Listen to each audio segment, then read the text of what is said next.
जय हिंद साथियों, आज हमें पढ़ना है पॉलिटिकल साइंस में प्रधानमंत्री को। और प्रधानमंत्री को पढ़ने के लिए हमें कौन कौन से टॉपिक्स में अंदर जाना है वो है परिचय। फिर इसके बाद में हम पढ़ेंगे अनुच्छेद के बारे में, जितने भी प्रधानमंत्री से संबंधित अनुच्छेद हैं वो सब हम देखेंगे। फिर हम नियुक्ति देखेंगे कि आखिर प्रधानमंत्री की नियुक्ति होती कैसे है, अगर हमें प्रधानमंत्री बनना है कभी फ्यूचर में तो कैसे बनेंगे। फिर हम इसके बाद में देखेंगे कि इन्हें शपथ कौन दिलाता है, पदावधि कितनी होती है और इनका वेतन कितना, क्या कैसे कौन डिसाइड करता है। फिर शक्तियों और कर्तव्य की बात करेंगे और फिर देखेंगे सामयिक सरकार आखिर होती क्या है।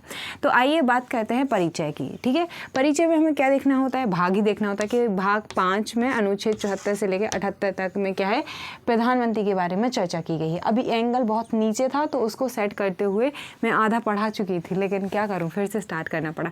तो अगर भूमिका की बात करें तो राष्ट्रपति क्या होता है, राष्ट्रपति नाम मात्र का प्रमुख होता है। हमारे यहाँ है क्या, संसदीय व्यवस्था। तो जो वास्तविक प्रमुख होता है वो कौन होता है, पीएम जो है क्या होता है, वास्तविक प्रमुख होता है। ये नाम मात्र का प्रमुख होता है और ये वास्तविक प्रमुख होता है। और ये क्या होता है, राज्य का प्रमुख होता है। और ये जो है ये मतलब कि प्रधानमंत्री इस सरकार के प्रमुख होते हैं। किसके प्रमुख होते हैं, सरकार के प्रमुख होते हैं।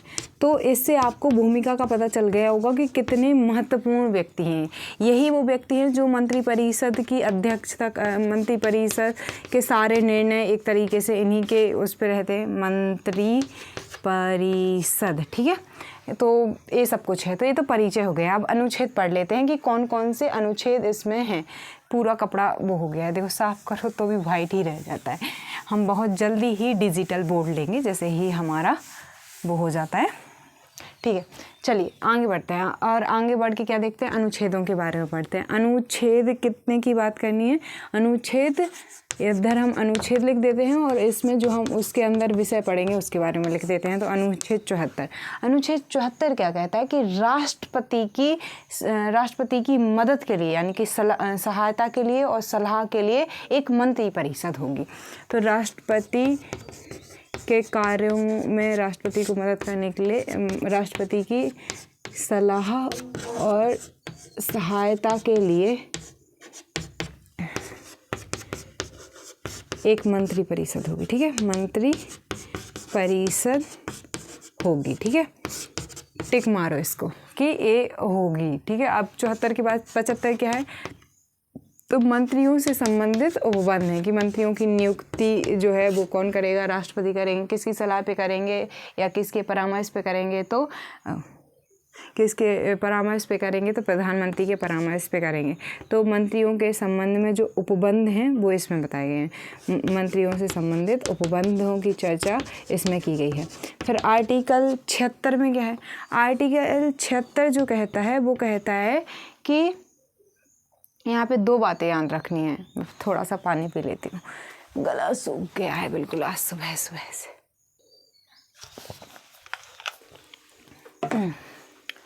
महान्यायवादी के बारे में, भारत के महान्यायवादी के बारे में। तो हमारी जो नेक्स्ट वीडियो होगी मंत्री परिषद के बाद में, उसमें हम भारत के महान्यायवादी और महाधिवक्ता दोनों को एक साथ में एक मतलब ऐसे कॉलम बना के दोनों को एक साथ में निपटा देंगे यानी कि नहीं कर देंगे, पढ़ लेंगे। भारत के महान्यायवादी। ठीक है, तो आर्टिकल 74 में क्या है, राष्ट्रपति के बारे में है कि मंत्रिपरिषद के बारे में है कि राष्ट्रपति की सलाह और सहायता के लिए एक मंत्री परिषद होगी। आर्टिकल 75 में क्या है, मंत्रियों के संबंध में उपबंध है, यानी कि मंत्रियों की जो नियुक्ति है वो कौन करेगा, राष्ट्रपति करेंगे। किसकी सलाह पे करेंगे, तो प्रधानमंत्री की सलाह पे करेंगे। प्रधानमंत्री की नियुक्ति कौन करेगा, तो वो राष्ट्रपति करेंगे। कैसे का मतलब कि हम आगे नियुक्ति में पढ़ेंगे, तो इसको हम वो करते हैं। जो 77वां आर्टिकल है वो है संघ सरकार या भारत सरकार का कार्य संचालन। और आर्टिकल 78 में है कि राष्ट्रपति कोई भी जानकारी मांगते हैं तो प्रधानमंत्री का कर्तव्य है उनको वो जानकारी देना। तो प्रधानमंत्री जानकारी देंगे राष्ट्रपति को जानकारी देने का प्रधानमंत्री का कर्तव्य, ठीक है। प्रेसिडेंट लिखा है, प्रेसिडेंट को जानकारी देने का पीएम का कर्तव्य होगा। अब एक एक आर्टिकल में जो सब क्लॉजेज हैं, अगर आपको ऐसा वाला पढ़ना है, वो अकेले केवल आपके लिए काम के लिए नहीं है, यूजीसी नेट के लिए भी काम का है, और दूसरा उन बच्चों के लिए बहुत यूजफुल है जो वकील बनना चाहते हैं। लेकिन वो डेप्थ हमें यहाँ पे बहुत ज़्यादा ज़रूरत नहीं है, हमें इतनी ही डेप्थ की ज़रूरत है कॉम्पिटिटिव वनडे एग्ज़ाम के लिए, यूपीएससी, एमपीपीएससी, स्टेट पीसीएस के लिए, तो इससे आपका काम चल जाएगा। लेकिन अगर आपको उस तरीके के आर्टिकल्स को 1 बाय 1 करके देखना है, तो इस सीरीज़ के ख़त्म होते ही एक और प्लेलिस्ट या तो मैं अपलोड कर चुकी होंगी या अभी होने वाली होगी, जहाँ पे एक एक आर्टिकल के सब क्लॉज 1, 2, 3, 4 करके समझाए हैं, ताकि आपको बहुत डेप्थ में पता हो। लेकिन आपको उसकी ज़रूरत नहीं है, तो अनावश्यक है यहाँ पे समझाना। तो उसके लिए एक अलग प्लेलिस्ट है जिसमें एक वीडियो में केवल एक आर्टिकल पे बात होती है, ठीक है। तो ये आपको समझ में आ गया होगा। अब हम आगे बढ़ जाते हैं। अब हमने क्या समझ लिया, परिचय समझ लिया है, अनुच्छेद समझ लिए। अब आ जाते हैं हम नियुक्ति के बारे में कि प्रधानमंत्री की नियुक्ति होती कैसे है। तो चलो करते हैं प्रधानमंत्री की नियुक्ति। नियुक्ति के लिए कुछ बातें आपको याद रखनी है। क्या बातें याद रखनी है आपको? पहली बात तो ये याद रखनी है पीएम की नियुक्ति के लिए, पीएम की नियुक्ति की इनका निर्वाचन नहीं होता है। कई बच्चे कंफ्यूज होते हैं कि इनका निर्वाचन होता है, तो इनका निर्वाचन नहीं होता है। तो संविधान में कुछ नहीं कहा है इनके निर्वाचन के बारे में, तो निर्वाचन नहीं होता है। आप ये बात याद रखेंगे, ठीक है। दूसरी बात, क्या कहा है संविधान में, नियुक्ति करते हैं, और कौन करते हैं? राष्ट्रपति जो हैं। राष्ट्रपति को मैं प्रेसिडेंट पी लिख दिया करूं तो समझ लिया करें कि मैं राष्ट्रपति ही लिख रही हूं, क्योंकि पूरा राष्ट्रपति लिखने में काफ़ी टाइम लगता है। तो राष्ट्रपति जो हैं वो पीएम जो है प्रेसिडेंट जो है पीएम की नियुक्ति करेंगे। अब प्रेसिडेंट किसी को भी नियुक्त नहीं कर देंगे। यहाँ पे 2 बातें याद देनी है। बहुमत प्राप्त दल है, अगर किसी का भी मतलब कि लोकसभा में बहुमत, अगर लोकसभा में किसी पार्टी का बहुमत प्राप्त दल उपलब्ध है, तो उसी का व्यक्ति क्या बनेगा? पीएम बन गए। लेकिन मान लो कि बहुमत प्राप्त नहीं है किसी कंडीशन में, तो फिर क्या करेंगे? यहाँ पे 2 कंडीशन है। यहाँ पे जो राष्ट्रपति हैं वो व्यक्तिक स्वविवेक या विवेक का यूज करते हैं। तो यहाँ पे सबसे बड़े दल के नेता को इनवाइट कर सकते हैं, वो या तो पीएम बनाने के लिए, या फिर गठबंधन की सरकार वाले गठबंधन के नेता को बुला सकते हैं। अब यहाँ पे भी एक बात याद रखनी है। यहाँ पे क्या बात याद रखनी है कि जो सबसे बड़े इसके नेता आ गए, तो अब इनको टाइम दिया जाएगा कि 1 माह के अंदर अपना मतलब कि जो विश्वास मत है वो सिद्ध करके दिखाओ, ठीक है। तो वो सिद्ध करके दिखा दिया जाता है। सुप्रीम कोर्ट ने 1980 के आसपास ये कहा था कि अगर कोई व्यक्ति मतलब कि उसके लिए वो नहीं है तो भी वो कर सकता है, मतलब उसको पहले विश्वास मत लेना ज़रूरी नहीं है, चुनाव के मतलब कि उसको बनाने के बाद भी कर सकते हैं। तो यहाँ पे अब फिर से एक बात समझाती हूँ। नियुक्ति के लिए क्या है कि सिंपली कहा गया कि राष्ट्रपति पीएम को चुनेंगे। अब लेकिन पीएम किसी को थोड़ी ही बनाया जा सकता है। पीएम अगर नियुक्त भी करना है राष्ट्रपति को, राष्ट्रपति के पास पावर है, लेकिन राष्ट्रपति उसी व्यक्ति को नियुक्त करेगा जिसके पास बहुमत होगा। बहुमत कहाँ पे? लोकसभा की बहुमत की बात कर रहे हैं। तो अगर बहुमत है तो बढ़िया ही बात है, लेकिन बहुमत नहीं है मान लेते हैं, जैसे अभी ये वर्तमान करंट सरकार, तो बहुमत की सरकार नहीं है, गठबंधन की सरकार है। तो गठबंधन के नेता को बुलाया जाता है। अब इसमें भी जो सबसे बड़ा नेता होता है बनता तो वही है, ठीक है। तो ये चीज़ हमें समझ में आ गई। अब नियुक्ति के बाद में हमें क्या देखनी है? शपथ देखनी है। तो चलिए शपथ देख लेते हैं।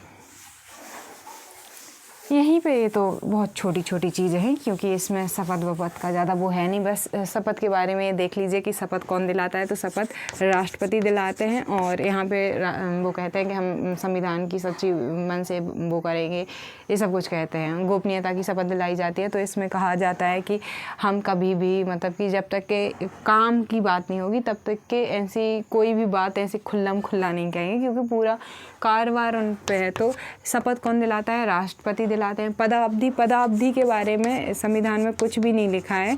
ये राष्ट्रपति के प्रसाद पर्यंत होता है, ठीक है। प्रेसिडेंट के प्रसाद पर्यंत होता है ये पद। प्रसाद पर्यंत। ठीक है, अब बात करें किसकी, वेतन की। तो वेतन कौन डिसाइड करता है, तो संसद डिसाइड करती है वेतन को। शक्तियों की बात करनी है अब हमें, तो शक्तियों को हम थोड़ा सा ध्यान से समझ लेते हैं कि शक्तियाँ कौन कौन सी प्रधानमंत्री के पास में। तो जो हमने राष्ट्रपति की वीडियो में शक्तियाँ पढ़ी हैं वही हमें पढ़नी है, और कुछ मंत्रिपरिषद की जो हम पढ़ने वाले होंगे, और संसद के बारे में जो हमने देखा था राष्ट्रपति की शक्तियाँ, वो क्योंकि नाम मात्र के थे राष्ट्रपति, तो उनका रियल यूज कौन करेगा, उनका रियल यूज करेंगे प्रधानमंत्री। तो इस वजह से उन सब के बारे में हम पढ़ तो चुके हैं, बस यहाँ पे ऊपर ऊपर से देखना है। जो हमने विधायी शक्तियाँ पढ़ी थी, याद करिए राष्ट्रपति वाली वीडियो में। जो हमने वित्तीय शक्तियाँ पढ़ी थी, जो हमने कार्यकारी शक्तियाँ पढ़ी थी, वो सब एक्चुअल में यूज कौन करता है, मंत्रिपरिषद के नेता यानी कि प्रधानमंत्री ही करते हैं। तो उसके बारे में आपने पढ़ा हुआ है। वो होता है ना कि आपको मैथ तो पहले से आती है, बस आपको उसको मतलब थ्योरी समझनी होती है, तो मैं पढ़ने की क्या ज़रूरत है ना। किस फिल्म का डायलॉग दे रही हूँ, नैना माथुर। ठीक है, शक्तियों की बात करते हैं। पीएम की शक्तियाँ, पीएम की शक्तियाँ और कर्तव्य। हम बात कर रहे हैं शक्तियों की और कर्तव्य की। किसकी शक्तियाँ और कर्तव्य, प्रधानमंत्री के। तो हमें 3 उसमें देखना है। फर्स्ट देखना है हमें हमें देखना है सबसे पहले किसका, कि मंत्रिपरिषद के बारे में इनकी शक्तियाँ क्या हैं। तो मंत्रिपरिषद के बारे में इनकी शक्तियों की बात करें तो पहले तो हम मंत्रियों की करवा देते हैं नियुक्ति। तो मंत्रियों की जो नियुक्ति करते हैं वो तो कौन करते हैं, मंत्रियों की नियुक्ति प्रेसिडेंट करते हैं। लेकिन किसकी सलाह पे करते हैं, पीएम की सलाह से या परामर्श के बाद ही प्रेसिडेंट किसी व्यक्ति को नियुक्त करते हैं। फिर करवाएंगे उनसे काम। तो क्या काम कराएंगे, तो मंत्रिपरिषद के पहले मतलब मंत्रिपरिषद को अगर हम काउंसिल ऑफ मिनिस्टर लिखें तो आपको दिक्कत तो नहीं है। तो काउंसिल ऑफ मिनिस्टर्स की जो अध्यक्षता करते हैं वो भी कौन करते हैं, पीएम करते हैं। अब वो अध्यक्षता कर रहे हैं, वहाँ पे इन लोगों को जिनको चुना है उनको क्या करना पड़ेगा, अब काम देना पड़ेगा।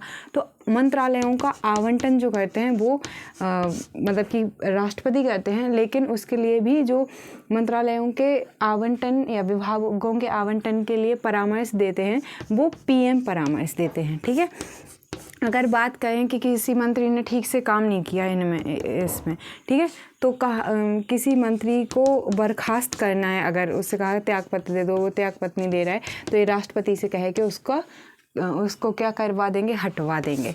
और अगर मतलब इनका मन ही नहीं है तो खुद त्यागपत्र देकर क्या हो जाएंगे, पूरी मंत्रिपरिषद को, काउंसिल ऑफ मिनिस्टर्स को ख़त्म कर देंगे और कोई भी इंसान काम नहीं कर पाएगा।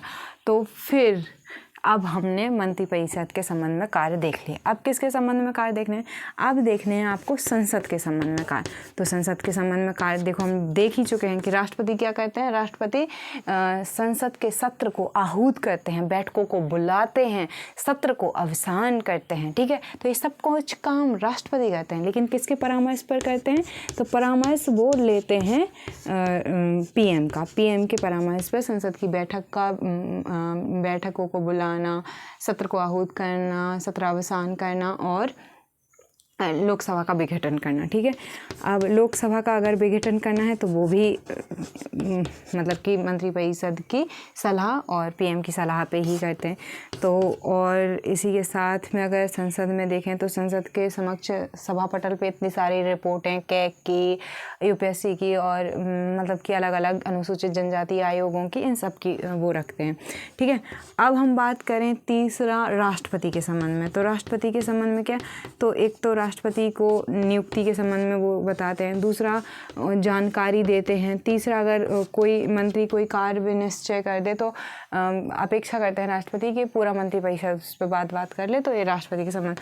अन्य कुछ कर्तव्य भी हैं इनके, जैसे कि इनका कर्तव्य है कि ये नीति आयोग के अध्यक्ष हैं, नीति आयोग के अध्यक्ष हैं। ऐसे ही इनका कार्य है कि अंतर्राष्ट्रीय स्तर पे भारत को प्रतिनिधित्व करते हैं। ठीक है, और जो ये लोकसभा के मतलब कि लोकसभा या जो सदन का निम्न सदन होता है उसमें इनको सदन का नेता कहा जाता है, ठीक है। तो ये सब काम करते हैं। जो सेनाओं के राजनीतिक प्रमुख होते हैं, राष्ट्रपति तो वैसे सेनाओं का प्रमुख होता है, लेकिन राजनीतिक रियल जो प्रमुख होते हैं यही होते हैं। और जो अलग अलग आयोग हैं, जैसे कि अगर हम वो देखें वन्य जीव बोर्ड, तो उनके भी अध्यक्ष होते हैं। तो ऐसे बहुत सारे इनके ऊपर काम है। जब जब हम समझेंगे और जहाँ पे ये इम्पोर्टेंट होंगे तो वहाँ पे समझ लेंगे। तो हमने शक्तियाँ और कार्य भी समझ लिए हैं। अब आ जाते हैं सामयिक सरकार पे। हुआ ये कि लोकसभा समझ लो विघटित हो गई। अब लोकसभा विघटित हो गई, अब ऐसे में ऐसा तो है नहीं कि पूरा देश चल रहा है, मंत्रिपरिषद बर्खास्त हो चुकी है, कैसे काम किया जाएगा। तो ऐसे में काम करने के लिए कोई ना कोई तो चाहिए। तो ऐसी सरकार को हम कहते हैं सामयिक सरकार। लेकिन सामयिक सरकार के बारे में ना तो संविधान में कुछ लिखा है, ना संविधान की आप चर्चा करेंगे कि इस आर्टिकल में ये है। तो सामयिक सरकार एक स्थितिजन्य परिस्थिति है, जब क्या होता है कि मंत्रिपरिषद ख़त्म हो गई है, जो लोकप्रिय सदन है यानी लोकसभा वो विघटित हो गया है।